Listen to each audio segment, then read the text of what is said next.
Okay, so we're getting closer to our shortest path algorithm.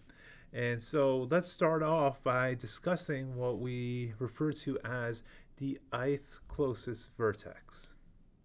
Okay, so remember in that observation before, we start off with a shortest path with a node S, and then we know that there is no if there is a path S V I V I plus 1. If this is the shortest path, then there are no other vertices that could come in and offer a shortcut to the shortest path, right?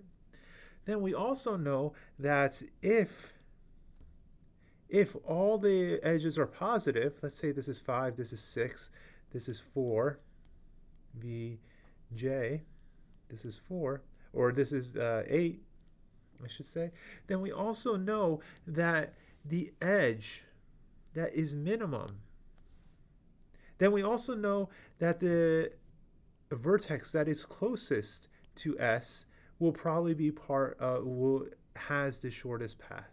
Okay? The vertex that is closest to the vertices that we've found the shortest path to already will be part of the shortest path. Those edges will be part of the shortest path. And that's what we're doing here.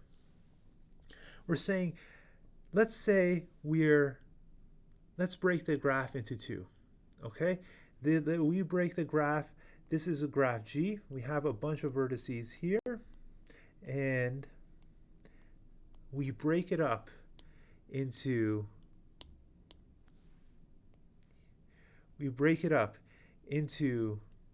X. This is S. X contains the I closest vertices. X contains, let me get rid of this real quick. X contains the I closest vertices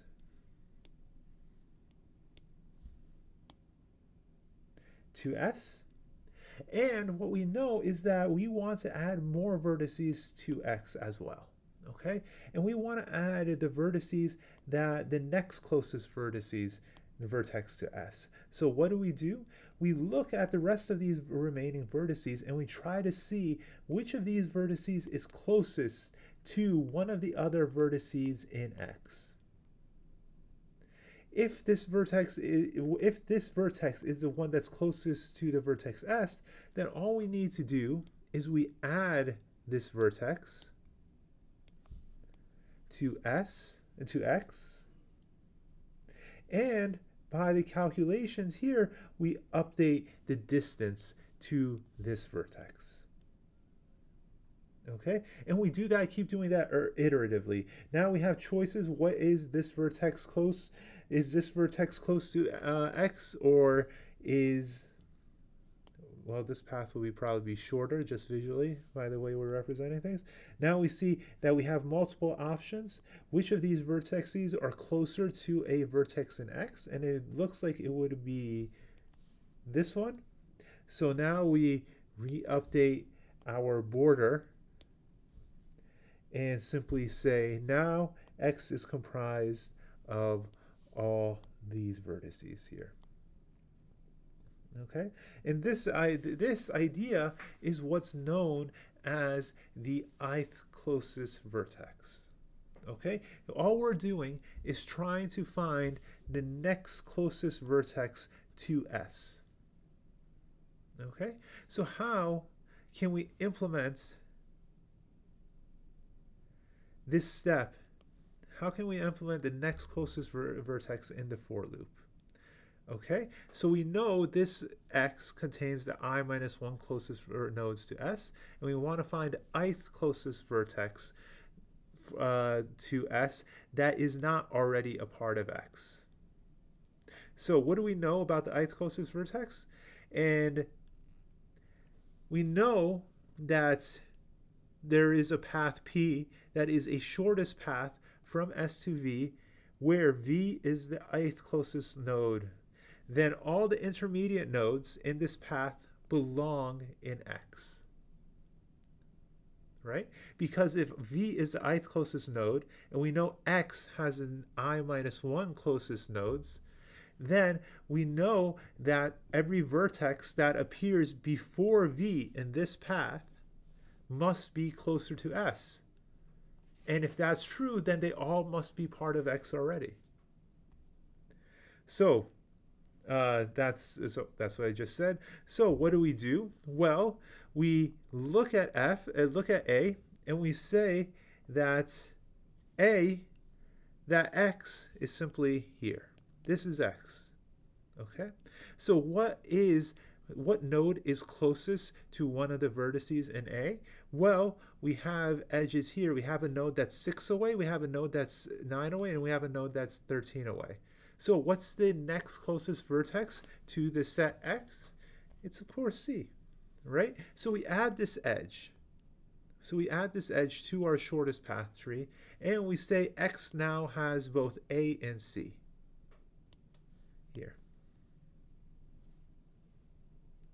Oh, and what's the next closest vertex to X here?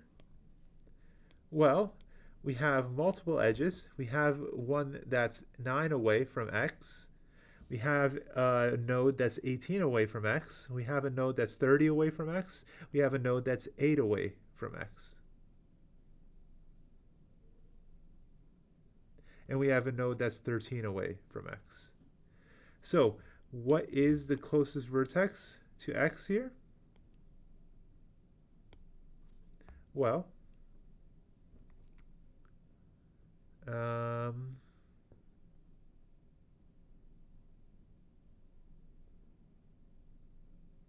oh, sorry. We have a node. Oh, I was getting confused. We have a node that's 9 away from X, and we have a node that's 18 away, 14 away from S. Okay? Other words, it is for distance 14 that you add this number here. I forgot about that.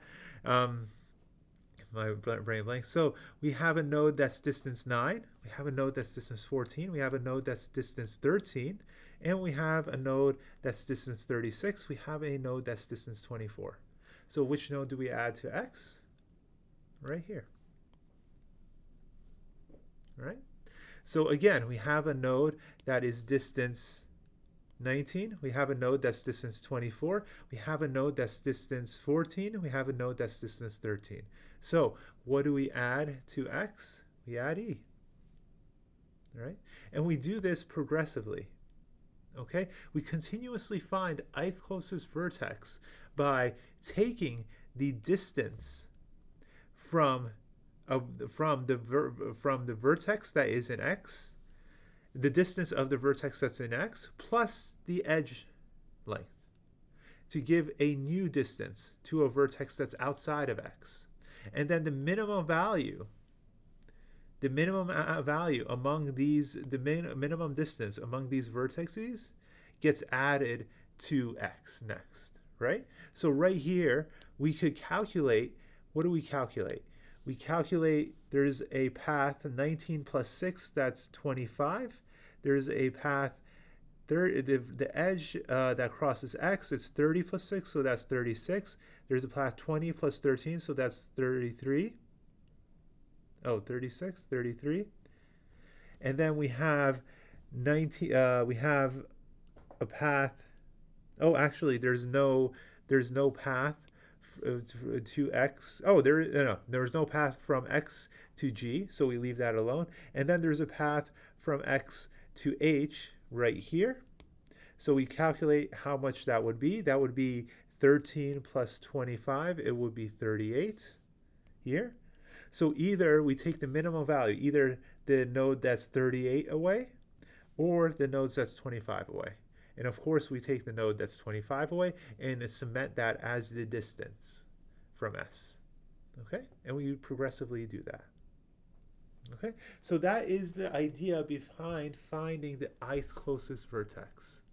Okay? We just need to find the vertex that has the smallest distance from S that has not been incorporated into the shortest distance tree yet. And in fact, that is what we do in the algorithm.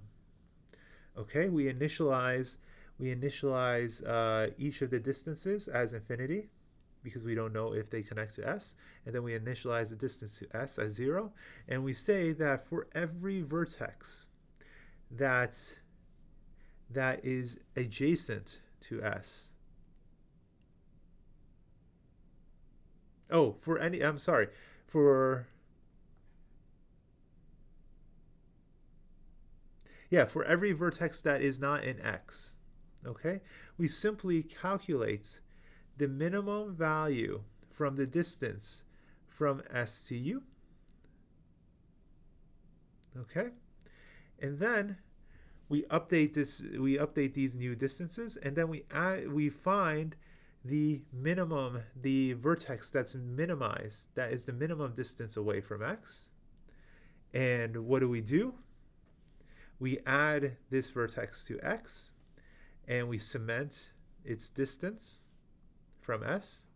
And then for every vertex U that is not a part of X yet, we update its current intermediate distance by relaxing the edges, by looking at the edges, by looking at this new distance of V. Okay, and so doing things this way, the running time for this would be O of n times nm. Why? Because we have n iterations here,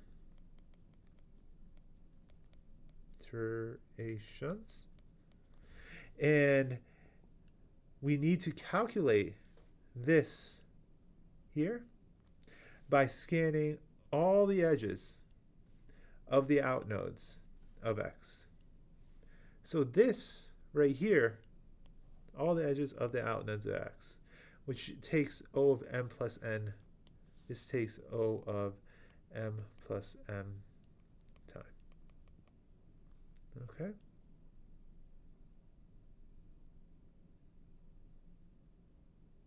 So finding this minimum here also takes O of n time as well, right? But it's far overshadowed by this calculation here. Okay, this will become more relevant in a minute soon. But just remember, we have work that it takes to find the minimum, the V that's minimum distance away from X, and we have the work that it takes to update the distances away from X. Okay, so we got a polynomial time algorithm to find the shortest distance from S to any other vertex in a graph, assuming positive edge weights.